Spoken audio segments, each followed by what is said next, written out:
everybody. Amber Theoharis, the Hall of Famer Eric Allen, and it is the final training camp episode here with the Raiders as things are winding down from the preseason, EA.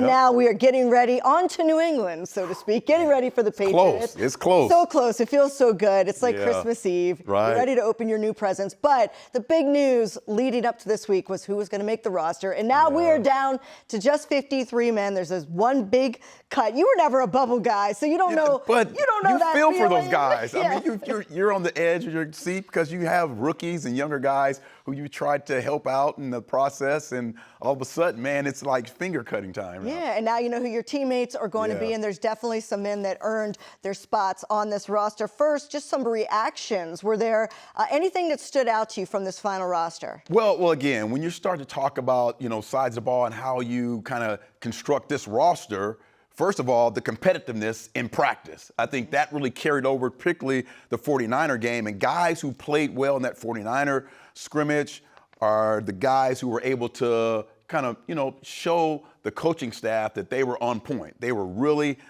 involved in the competition period and what Pete wants. I thought the running back room, obviously, with some surprises there. We knew Ashton after his great impact, but Sincere McCormick not making the team. Yeah. Zeus making the squad. I thought he had a really good performance. You saw that he could be that powerful back that was there. We talk about the receiving core. Definitely some surprises there. You love the young guys at the receiver spot. I thought just last week's games against the Seahawks were really critical as far as making sure that those receivers were able to make those plays and get on the squad. But here you see guys cut from the active roster. Your guy, Vance. Yeah, I thought he had Greedy Vance made a case. Yes. He made a case. He did make a case for himself. Sam Wibb didn't get a lot of time. Garner didn't get a lot of time.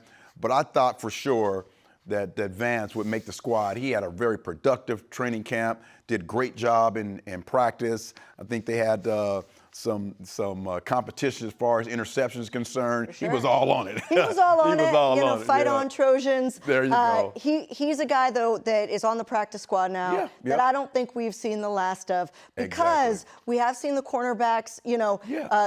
There's a fight right now for the second cornerback spot. You think that Eric Stokes has the first one, so there's some guys that are going to be rotated. So there might be an that outside spot. For definitely. Yeah. And I think when you start to talk about nickel and safety positions, I think the defensive backfield, we can still see a lot of movement in that area. Obviously, they want some size and length, but it all comes down to production at this point right now. So you want to make sure that whoever's going to come on this roster, whoever's going to be that number 2 corner, that nickel guy, is going to be a guy who's going to be able to give you some impact plays. I think that's the most important thing that's going on right now. Well, we know how those Pete Carroll secondaries operate, and there's no doubt they're going to need a strong nickel in there.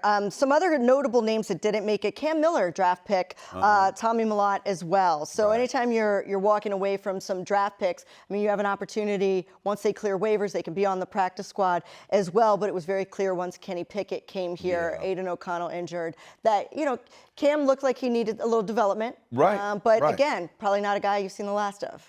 For sure. I think Cam did a really good job for himself. Coming from a smaller school, I think competitive-wise, he was there. I think the first preseason game did an incredible job of getting his guys lined up, being on time. I think one thing a younger player has to kind of understand is you have to have that pace. And you got to play with that pace to be able to be successful in the league. And the pace jumps from one week to another. And I think Dennis really struggled a little bit in his last preseason game, but I don't think we have seen the last of Cam. I think he did some really good stuff for himself to put himself in a position to be on this football team, maybe on practice squad. Yeah, and you wish the best for those bubble guys. But then there are some real strengths of this roster where we saw the depth stand out. And obviously, I think wide receiver is one of them. I mean, bringing over Amari Cooper was such a great story for Raiders fans to have him back in the silver and black. But the great part is they almost didn't need him. I mean, when you saw Dante Thornton, a guy they took in the 3rd round, he had a great preseason. He had an amazing preseason. Some of the catches, the big body contested catches he was able to come up with, the confidence that this coaching staff showed and what he was able to do. And he's the typical, what we call X receiver, where he's going to be by himself on the outside. It's basically going to be him in the corner, and he did such a great job of releasing inside, stacking guys on top. really doing a good job of having impact plays. I think this receiver room, when you add Cooper, that experience to be able to really the professionalism to help some of these young guys. When you get to the middle of the season and things become a little bit more difficult, the tape is out on you. I think Coop's going to be able to provide some really insight for these young guys into how to avoid some of those pitfalls that some young receivers fall into early on in their career. Also, I think another strength of his team is going to be the front seven. A lot of veteran linebackers were brought in with a good showing in the preseason, but really that defensive line stood out to me as depth as far as being able to rotate. And as we know in the NFL, when you can have rotation within the defensive line, you're going to wear out offensive lines. And that's when you start to get to that second level. That's when you pressure Patrick Mahomes, you pressure Bo Nix. So I think that's another area. They keep 4 defensive ends and 6 defensive tackles. I think the 6 defensive tackles is really key because in our league the last couple years, whoever stops the run is going to be a team that's going to be there in the end. This team the last couple years have really struggled stopping the run consistently. So you need that depth, that defensive tackle. And again, when we talk about packages, there's going to be all kind of packages. But on first and second down, we need guys who are going to stop the run. Then on third down, you've seen those different situations where they're able to put pass rushers in at the defensive, at the 3 technique or the nose tackle and help to get some pressure. I have no doubts that our guy Max and Malcolm are going to do an amazing job, but we need to develop that talent behind them because it's all about a health game. Got to be healthy. Last year we weren't healthy at all. I think this year, defensive end-wise, if we're healthy, we're going to do an amazing job putting pressure on the quarterback. But I think when you talk about up front, it's all about stopping the run. Those defensive tackles need to be able to do that. I think the best thing that can happen to Max Crosby is for Malcolm Kuntz to come out, get a couple sacks early in these first 3 games, whether it's against the Commanders or the Patriots, and make life a little easier for Max Crosby because that's when this defensive line can get dangerous. Some standout players from the preseason. There's always the guys that earn their spot, and you love these stories. I think Dylan Lobby was definitely one of them at running back. He came in maybe the 3rd or 4th on the depth chart, earned his way onto the roster. The local guy out of, in Las Vegas here, cornerback Caillou Blue Kelly, and then linebacker Cody Lindenberg. I mean, which of those guys did you really notice? I tell you what, Caillou Blue did an amazing job. But Dylan, man, I mean, the kickoffs, the punts, the special teams, and then he got his opportunity out the backfield, caught the rock, scored a touchdown, I think, in that first game. I just love his energy. I love his ability to be able to be versatile. And right away, if you're going to be that 3rd or 4th running back, you got to show up on special teams. You got to be running hard. You got to have the way about you that's going to say, I'm a versatile player in this league. I can make plays on special teams. I can be involved in the offense. I can catch the ball at the backfield. Most importantly, I can protect. He showed all those things. And the impact and explosive runs are definitely icing on the cake for this young man. So I really love the way he was able to earn his spot on this football team. And it's tough to earn a spot as a cornerback at a team. It's hard to stand back or stand out in a preseason game the way Caillou Blue Kelly earned his way onto this team. But how do you think he won the job? Because of his practice reps and being competitive in practice, Amber. I think when you're talking about a young man who's trying to play his position, you got to be able to, when you get your opportunity, you got to show it all. You got to show the ability to be able to tackle, be able to compete, be able to have contested catches. He did all those things. More importantly, when he got his opportunities in practice, he really shined and he went after the ball. And he was kind of the ball hawk back there during our training camp practices. So that's why he was able to make this football team. All right. Well, we know this linebacking core it seems stacked as far as trophies. Lombardi trophies. Right. These are guys that have been there, Great have done experience. that. But then Cody Lindenberg gets an opportunity to join them as well. What do you think having some of the veterans? We're going to talk to Elandon Roberts.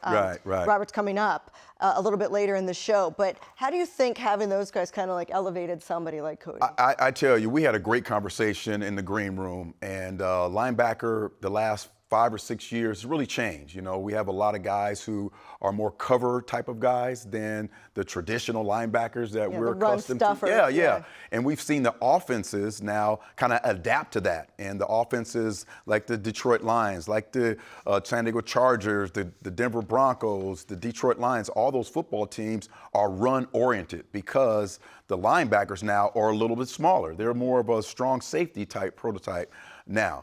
What we have is we have a collection of linebackers who can do several things, which is extremely important. So we have to have that on our football team facing the opponents we're going to face in our division. So these guys can run, they can tackle, they can cover. It's a little bit of everything. So they're going to have to really utilize all their versatility to be able to be successful in our division. I think that's really important. And so I think when the coaches made their decisions, they're like, you know, who can we bring down in the box, you know, and be able to play with Chung? Well, we have Cody. We can have, you know, different linebackers with different skill sets be able to make the play. Yeah, Jamal Adams is another guy who comes in with amazing energy and makes it happen. I want to give you credit that you made a really great point before we get to break is that the middle linebacker is kind of a lost art. But now that people are running the ball again in the NFL, you're going to see like those hard-hitting middle linebackers. We're going to find one on this team too. All right, that'd be great. All right, we're going to take a break here. When we come back, speaking of hard-hitting linebackers, Elandon Roberts, the veteran, he is going to join us here on Raiders Training Camp Special.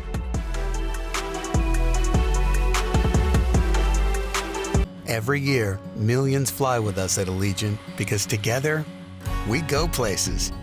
We see old friends and try new things. We laugh. We really like to laugh. And reconnect. We remember. And we wander, which leads to wonder. From how we go to where we go to what we do when we get there, we go further together. And a blue moon. Wow, that is a delicious looking orange slice. Thank you. That's actually my son's slice. Proud of you, son. Thanks, Dad. I'm sorry, this is a slice of your son? Look, it's an honor to be chosen for a blue moon. Well, if it's an honor. Yeah. No! Just kidding. That was a really good one. The larger one is the dad. Nothing outshines a blue moon. At Cox, we're always a step ahead. There you go. I'll show you. Like, before your basement became Movie Central, we made sure you'd have strong Wi-Fi, even down here. And you can rest easy knowing the price of your plan won't go up for 3 years. Guaranteed.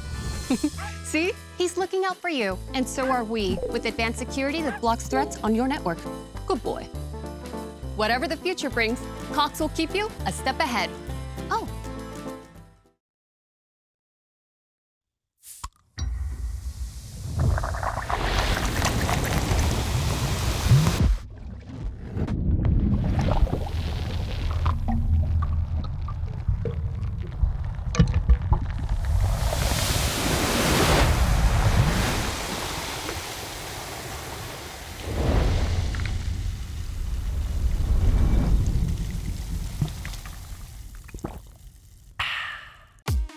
The Raiders Training Camp Special is brought to you by Allegiant, the official airline of the Raiders. Low fares, non-stop flights only at Allegiant.com.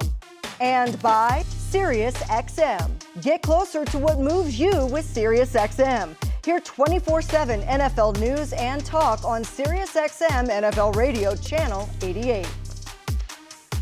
Welcome back to the final Raiders Training Camp Special. We're getting you ready for week 1 against the Patriots. And we've talked a lot, EA, about the linebacker core, the addition of so many veterans. I think only one of the linebackers from last year still on the roster. Complete revamp. And it's exciting because these are guys that have been there. They know what they're doing. They know what it takes to win. And one is our next guest, Elandon Roberts. But don't call him Elandon. It's E-Rob. E-Rob. But I did have to say your real name to get in. So, E-Rob, it's so good to catch up with you again. I know we haven't talked since this summer, but now that you're through your first preseason, first training camp with the Raiders, what are some of your takeaways from Pete Carroll? Oh man, it's been great. Doing training camp, it's a grind, and to see Pete come in the building every day with all the energy, man, getting everybody going, being the leader that he is, and stuff like that. It was hard to come in and just not be ready to go, or not be prepared, or not have energy, because you know what I'm saying. Like I said, man, Pete about 70-some years old, man, and he doing it every day and not blinking, man. It set the bar, and it, not just for myself, but everyone in the building. E-Rob, I know it's a special time of year when you're in that room with 53 or 52 other guys. Talk to us a little bit about what it's like this time. I know you've been in this situation before, but talk to us a little bit about what it's like this time being on that 53-man roster. Man, it's just a blessing, going into year 10, seeing it from a different, glimpse, man. I remember, and I told the rookies this. I remember my rookie year and not, getting that call and making the team, and just being able to just try to do whatever it takes to stick. Now being that guy that just, the younger guys or the guys that's kind of on the bubble come up to and just ask, how much more they can do, and or what was my process. Is just a blessing for me, and I just appreciate them guys even looking at me like that and stuff like that. And like I tell them, man, always come in every day, put your best foot forward and whatnot. And if you do that, man, you'll find yourself right where you want to be. And man, we had some great competition day in and day out in practice, and just seeing this team grind each day. I was just glad that I'm not a head coach or a GM in that position, because I know it was very hard for them to make them type of cuts for our 53. But now we turn the page, and we on to New England, and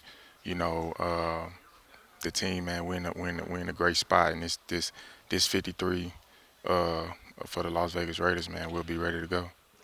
I want to get your thoughts on, we had a little discussion about the way the linebacking cores are, the way linebackers are kind of now in the last couple of years. They've evolved in a way to be a little bit more agile and lighter, as opposed to kind of the bangers or like the typical middle linebacker that you used to say. We keep using the Ray Lewis analogy. Tell me how this group of linebackers right now kind of all fits together in different ways to make up the perfect linebacking core, and different ways to attack the offenses that you're going to be facing in the AFC West specifically.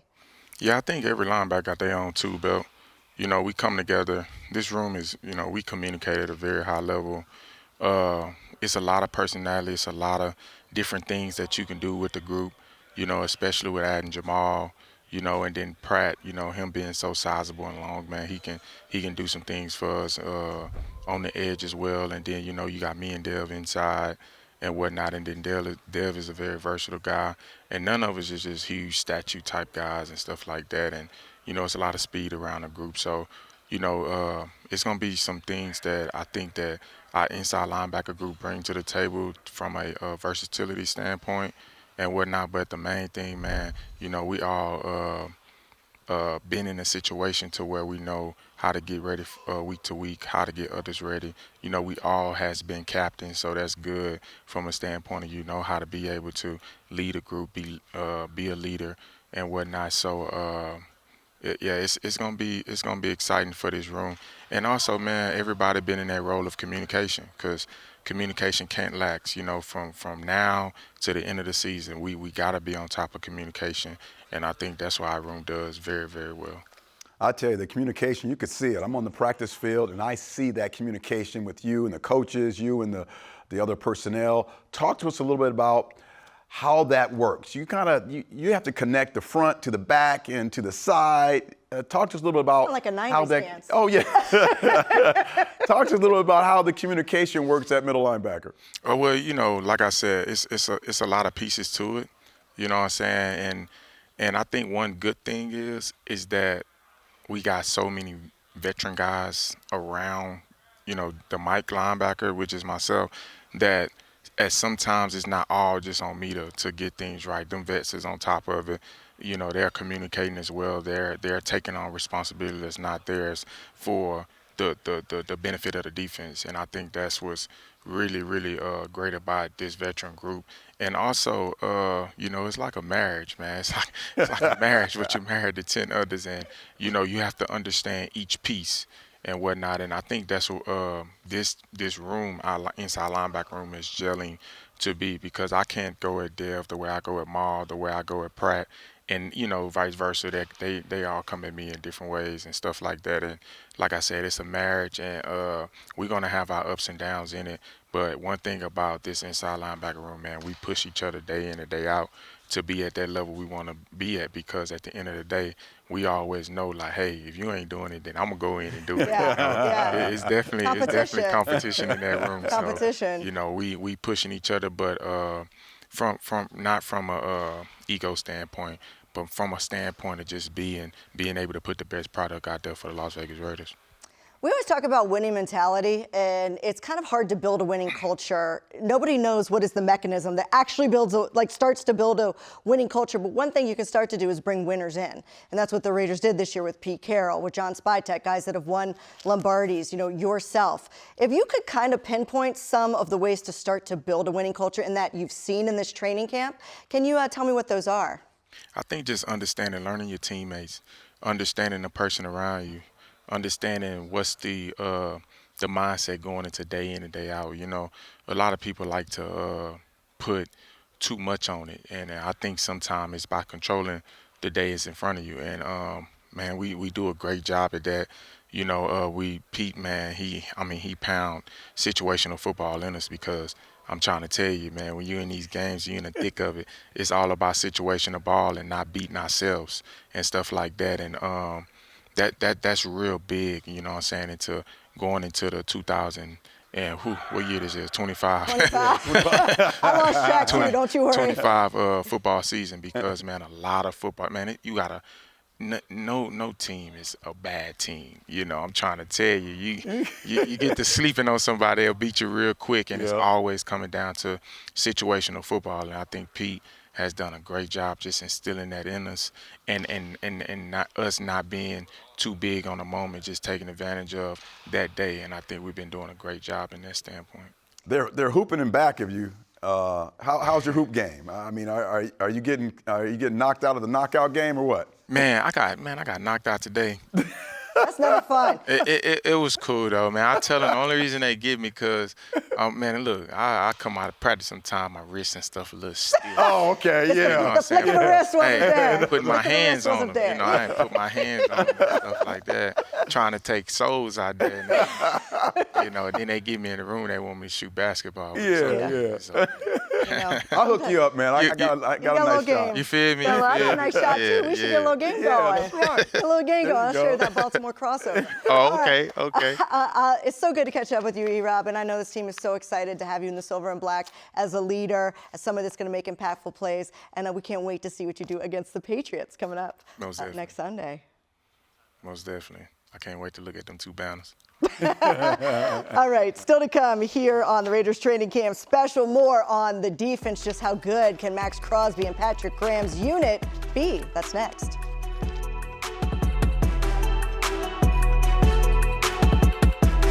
The power of we is all for one. It's all for you. It's always there for you. It completes your circle. It says you've got a team even when you're out there alone. And with Intermountain Health in your circle, you'll always have the care you need to live the healthiest life possible. That's the power of we. Intermountain Health. For 48 straight years, Ford F-Series have been the best-selling trucks in America. We got here by engineering breakthrough technology, redefining built Ford tough, and never settling for second best. But what's really made Ford F-Series the #1 selling trucks in America is you. Ford F-Series, built Ford tough. Every year, millions fly with us at Allegiant because together, we go places. We see old friends and try new things. We laugh. We really like to laugh. And reconnect. We remember. And we wander, which leads to wonder. From how we go to where we go to what we do when we get there, we go further together. And a blue moon. Wow, that is a delicious looking orange slice. Thank you. That's actually my son's slice. Proud of you, son. Thanks, Dad. I'm sorry, this is a slice of your son? Look, it's an honor to be chosen for a blue moon. Well, if it's an honor. Yeah. No! Just kidding. That was a really good one. The larger one is the dad. Nothing outshines a blue moon.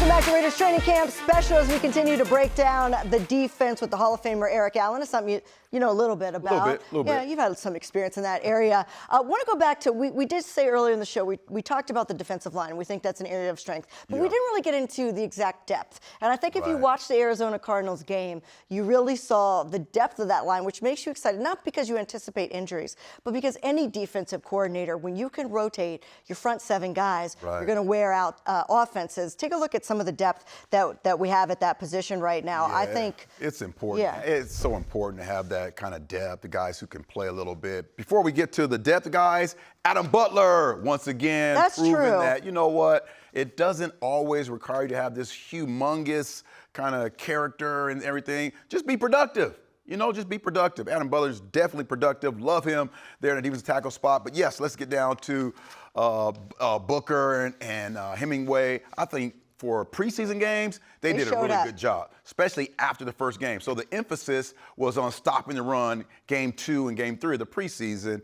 And obviously in practice, you got to work on it, but they were able to take that practice and what they were really focusing on and bring that to first and second down. I think that was really critical. And what you want to do is be able to stop the run. So now on third down, all those guys on the left side of the screen, they can make their money. They can do what they need to do. And when you add in Tyree being able to play outside on first down and then on third downs and passing situations, be able to get after the passer from the 3 technique or the nose tackle, wherever they're going to put him, I think that is so important for this defensive front to kind of get going and get started. We know Max is going to do it all, but he definitely needs to have that guy on the other side to be able to provide some pressure so he's not always facing his double teams. And you see all those defensive tackles, all those new names. Yes. There's a reason they were brought in. Last year, stopping the run was a major problem for this team. Those big bodies, those run stuffers, there's a reason that they're here. So look for the Raiders to really focus on that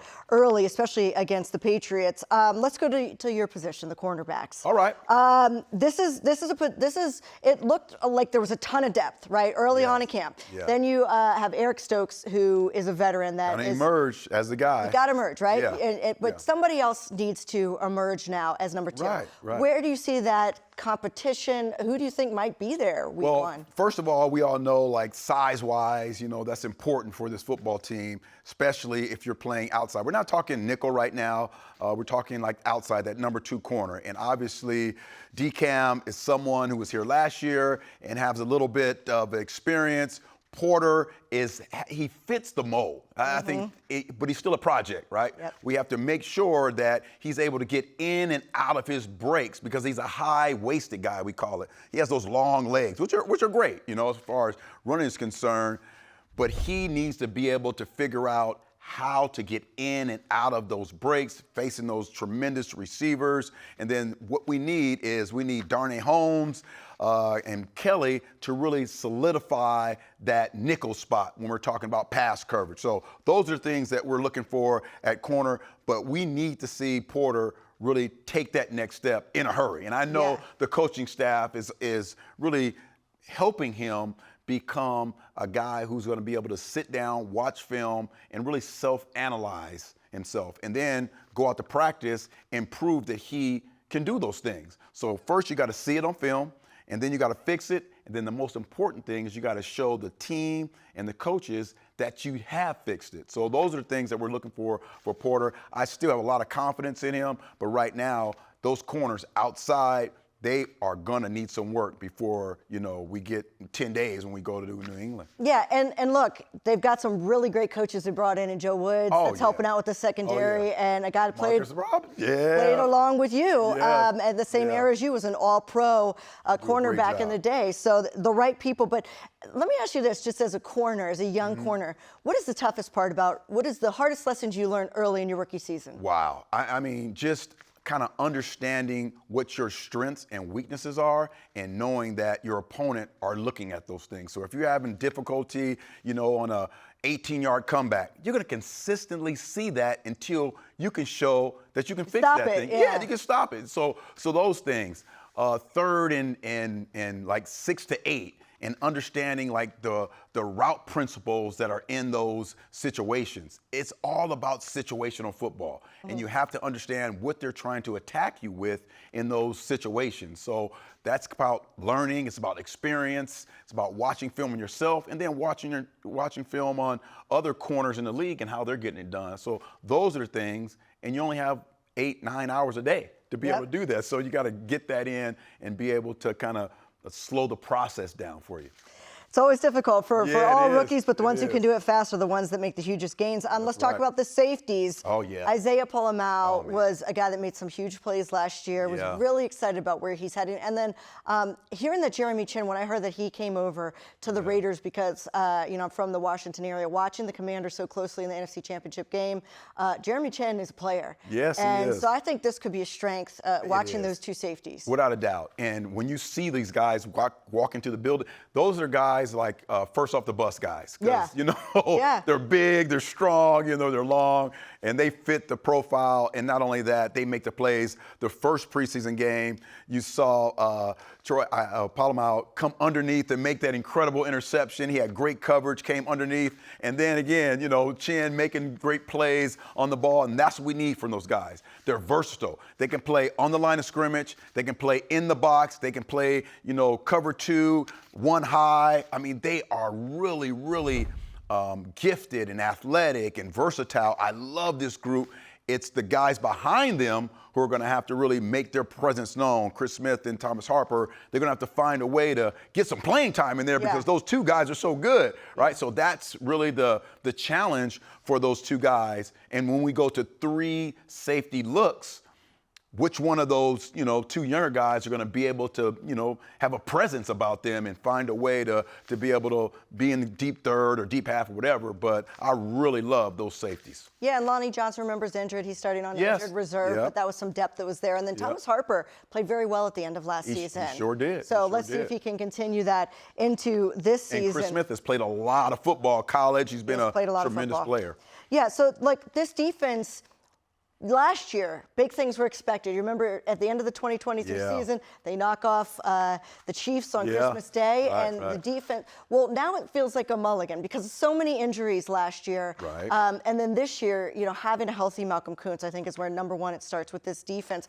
But the new faces really were so intentional and who they brought in, exactly the type of defense. If you could summarize what type of defense you think Pete Carroll said, we're going to be this. Yeah. I mean, everybody says physical, right? Everybody says we're going to stop the run. I think that is not just talk, but that's just action and performance on the football field. I think this year has been a great marriage. And both Coach Pete and Patrick talk about this. It's been a great marriage of philosophies. And whenever you can do that with successful people, you're going to have a successful ending result. And I think that's one thing that's critical. No one's coming here saying, hey, my way's the best and this is the only way to do it. I think both of these men, plus the position coaches, have all got together and said, hey, what's the one critical thing that we need to do for our defense to be successful? And that's great preparation, kind of understanding situational football, but more importantly, getting the players to understand that competing against themselves and against these people in the AFC West is going to get us on top. And I think that's the one thing that when you walk into the defensive meeting rooms, when you're on the defensive side of the field, that's the one thing that's evident. A lot of communication, a lot of challenging each other, a lot of commitment to just being the best. But more importantly, I think these coaches have kind of melded together what they've done really well in the past and what Pete wants to accomplish. I'm really excited about this defense. Yeah, I am too, and it's going to be great to, Coach Vrabel's going to have those Patriots and Drake May ready. How about a pick right in the first quarter? Let's just get a takeaway because that's going to be key versus last year. Got to take the ball away. All right, we are going to take a break here on Raiders Training Camp Special. When we come back, we're switching over to the offense. That's a unit I'm really excited about. Right. So many weapons on this offense. We're going to break it down for you coming up next.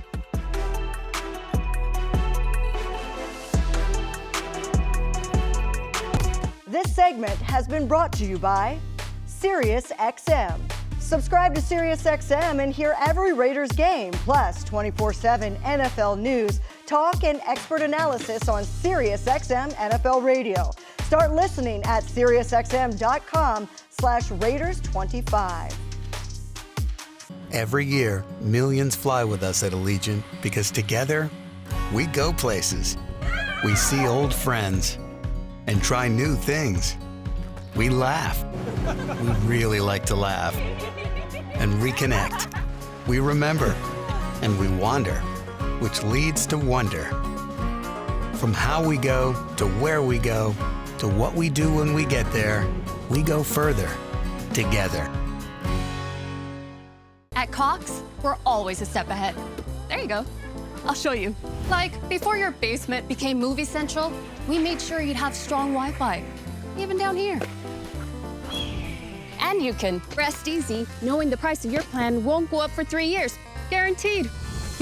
See? He's looking out for you, and so are we, with advanced security that blocks threats on your network.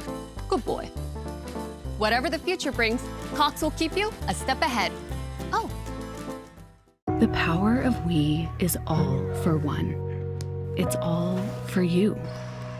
It's always there for you. It completes your circle. It says you've got a team even when you're out there alone. And with Intermountain Health in your circle, you'll always have the care you need to live the healthiest life possible. That's the power of we. Intermountain Health.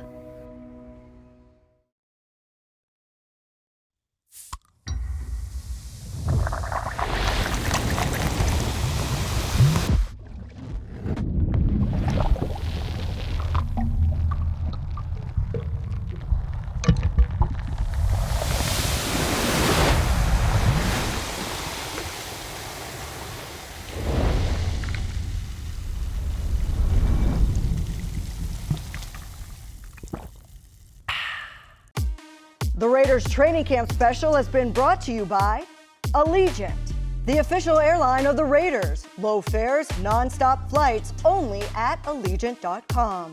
And by SiriusXM. Get closer to what moves you with SiriusXM. Hear 24/7 NFL news and talk on SiriusXM NFL Radio Channel 88. Welcome back to Raiders training camp special. Offense, that's something that I think that this team is going to excel in. And how long has it been since we've said that, Ian? I know. You really feel that coming in, don't you? Yes, for sure. And it's because of the changes that were made, the draft, all of that. But in the AFC West, you have to score points. Yes. You just have to. Right. Of course, you have to play defense, but you're going to have to get into shootouts with guys like Justin Herbert and guys like Patrick Mahomes. And the changes that were made, specifically the offensive line was focused on this year. And it seems like it's shaping up. Even a couple weeks ago when we talked to John Spytek, he said, we're still kind of trying to find the right five. Seems like they got it now. Yeah, I think so. And first, Colton Miller, just getting him signed and he has such a great positive attitude, about the team, about where we are right now. And I spoke with him, a couple weeks ago, and just like, man, it's been a couple of years. It's been, changing this, changing that. We have some consistency, it seems now, and we're going to need that consistency because, like you always say, we need in this division to have time of possession on our side. There's no way to have time of possession if we don't have versatility, and more importantly, we don't have guys up front who are getting it done. A little bit nasty, going back to the days of my time with the Raiders. We had a nasty line. Those guys were physical. They were bringing it, and this is the type of offensive line I think we can have. We all know JPJ is at guard right now, but he has that great attitude. We know Will Putnam has versatility and can make it happen.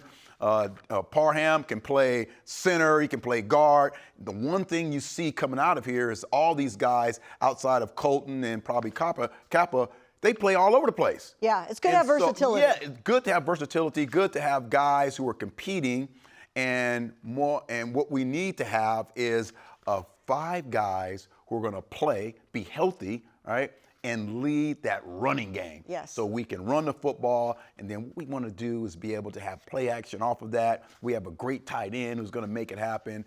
We have the possibility of having an impactful, explosive offense. It's so simple, right? It's so simple. Yes. If you're a safety and you think that Ashton Jeanty might run the ball, Right, and he's been running the ball down your throat all game, you're yes. going to come up, aren't you? That's right. You're going to creep up in And there. then where's Brock Bowers going? Right behind you. Right behind you. It's simple. It's football. That's right, yeah. So, look, I know the big uglies aren't sexy.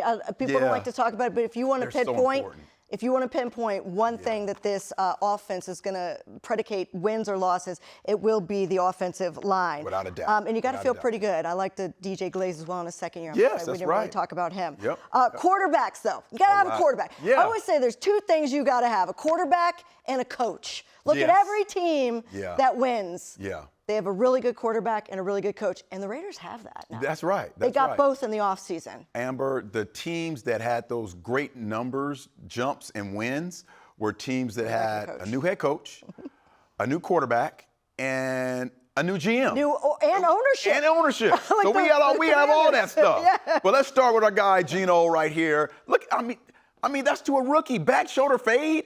Right in the red zone. That's what we're talking about. And tell people that takes a lot of trust to throw that. He throws, he does everything good. And look at that. You know, you pinpoint Brock Bowers on a smaller guy. Where do you expect to throw it? You throw it up top so Brock can go and pick it off the guy's head. Geno has played incredibly well in preseason, and I expect his level of play to be consistent the whole year long. Just a great leader, a guy who's always going to be team first, do whatever's best. You can put him in that RPO. He's going to be able to pull that ball at times and take it because of his versatility and his athleticism. He can extend plays. The first time, really, we've had a quarterback who has that ability, probably since Rich Gannon, who can make a play. And they don't want him running the football like on every play, but if the play breaks down, he's more than capable of making plays with his legs. You love that aspect about him. He can throw the ball deep. We've seen pictures of him threading the ball in between 2 or 3 defenders. Man, Geno is a really, really great opportunity right now for get this offense kind of rolling. And he's got a lot of weapons to throw to. We already talked about Brock Bowers, who almost won Rookie of the Year if it wasn't for that pesky Jaden Daniels that came and went to the NFC Championship game. I don't know, who is that guy? He's not Brock Bowers. But as far as the wide receiver room is concerned, that's stacked. Yes, it is. Now, speak as a defensive back here. Man. Okay, if you have got to defend Dante Thornton. Yeah. And he's 6'5". Yes. He runs a 4.3. Or you have to choose, well, maybe we roll a safety over to Brock Bowers because people are going to throw it to him. Yeah. Or Jacoby Myers, who runs great routes. And didn't drop a ball last year. I mean, that is incredible. And who knows? And then Trey Tucker, who could beat you downfield, anybody on a go route. Oh, yeah. So. And then we have Coop. Yeah, we got Coop back in the house. I forgot. We got Coop back in the house. Amari Cooper. So just a lot of experience, a lot of successful players, guys who've had successful, unbelievable years last year, guys who've proven themselves in the National Football League. And then you have some young guys who are going to be able to learn from those older vets. And again, when it comes down to it, it's all about making plays. And these guys have made plays. And the younger players have shown that they're able to, bring that athleticism and that playmaking ability on to the next stage. Now, of course, they have to do it in the regular season, but they have a tremendous opportunity here when you look at all these amazing players. I mean, Jack Bech is the one who we're waiting to kind of step up, and he was the kind of guy we watched in college who was really great in the mud. Those crossing routes, able to take a hit under pressure and finish with runs. But Dante Thornton Jr., man, what a preseason that this young man has had. His ability to catch contested balls up high, using his length, just great job there. Jacoby Myers, just can't say enough about his professionalism, and he's just a real pro. Coop has always been that kind of guy. Hopefully he's in here to provide a little bit of leadership along with his big-time playmaking, but I'm really encouraged about this receiver group. I think that's probably one of the strongest rooms on the offense. I do. Maybe number 2, though, for me is the running backs, because Ashton Jeanty, of course, we haven't seen him in a real NFL game, but I think you can see the intangibles there. Yes, you go in the top 6, the first running back off the board, big things are expected. So we kind of glaze over him, so give him a moment, right? Yes. We're kind of like, he's going to be fine. He was a first-round draft pick. Right. What do you actually see to make you believe he's going to do great in the NFL? Because, and going back to, what it takes to be successful is you have to see yourself on film, make a mistake or not hit the hole properly. Then the next game, in practice that week, show you can do it. And then the next game, you come out and you fix it. What we saw was his pace. He was kind of waiting that first game, waiting for the hole to open. Man, that second game, he was confident, ran with his shoulder pads low. His center of gravity is low, and he hit the holes through the contact, extending the play after the first initial contact. So you love to see a guy able to learn within a week or so. And that's what it takes to really be an impactful player. Just love this physical aspect of how he ran. We all know that he was a tremendous football player in college. How was it able to be able to translate to the league? And that's how it was. The violence, the physicalness. Yes, he's going to carry the ball 15, 20 times a game, but he's going to have to be able to be violent and physical. He proved that point, and now he can use some of his elusiveness the next time. So guys on film, they're saying to themselves, man, I don't want to get ran over, so I have to put my shoulder pads low. I got to get down, get the tackle, and now you're able to expand. The rest of the running back room is really about how can we find a way to utilize other skill sets. So Raheem Mostert, speed, right? So we expect him to have those dynamic plays, those impactful plays where he's running, 20 yards, 30 yards, scoring touchdowns. Zamir White has proven that he could be a thumper. So now we thought last year, hey, lose a little weight. Now you could be kind of like a tweener guy. No.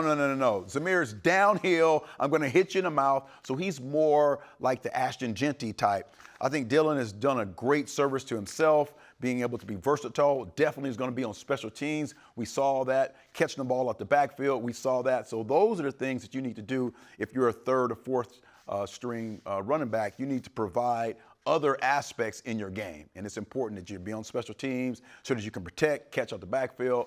So that running back room has all the intangibles you need to be successful. We mentioned the tight ends, Brock Bowers, but we don't talk a lot about Michael Mayer. Right, yeah. And he was a number 2 pick just 2 years ago. Yeah. How do you expect the 2 to be used in a Chip Kelly offense? Well, man, Chip is going to be just amazing, right? Yeah. We know his diversity and alignments and formations and things like that. I expect to see what we call 13 personnel, to have 3 tight ends, because Brock can line up at running back, he can line up at receiver. So now you could have Michael Mayer in the slot with his hand on the ground, provide some protection, be that outlet for the quarterback at times, what we've seen. It's really important, and we need to find a way that Ian can get on the football field and show what he can do. Obviously, he's been in the league, he has some experience. I think these 3 guys are going to be on the football field a lot for this football team, especially in the division we play in. We can play some smash mouth football with those 3 guys, knowing that they can all do different things, and then have that Brock as the Ginzu knife. Brock Bowers was ranked the 24th best player in the NFL by his peers. Yes. By his peers. Yes. And the top tight end in the NFL in just 1 year on the field. So you expect, and the argument, people will say, oh, maybe he's going to regress because, defenses now are going to scheme. They were scheming for him by week 8. Week 8, yeah. And he was still putting up numbers. That's so right. I don't expect That's right. any regression. I think if anything, with Geno Smith, defenses should be looking out. Yeah. Because especially if they're moving the chains and they get inside the red zone, how do you stop him on a 50-50 ball? And that's what the next part of his game needs to go, is in the end zone, in the red zone, scoring touchdowns. I think everything else he's covered. He was a tremendously hard worker.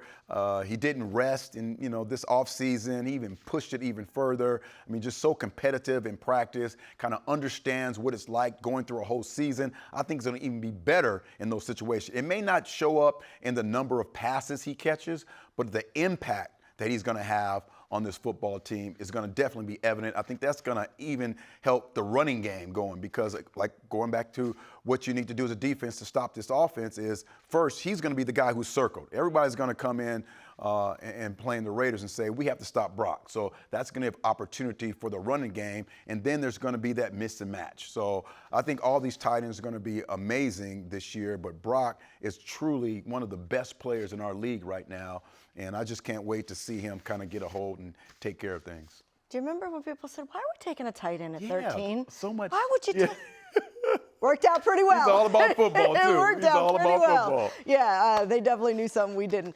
All right, that'll do it for us. I cannot wait. Next time I see you, we're going to be right here for Raiders Game Day. Raiders Game After Day. Raiders win against the Patriots, be sure to catch all of the Raiders programming on all of the platforms. You gotta, I know, are you going to wear your gold jacket? Please, okay, maybe we'll have a little surprise with the gold jacket. All right, for Eric Allen, I'm Amber Theoharis. Let's get ready for some football. We'll see you guys after game day.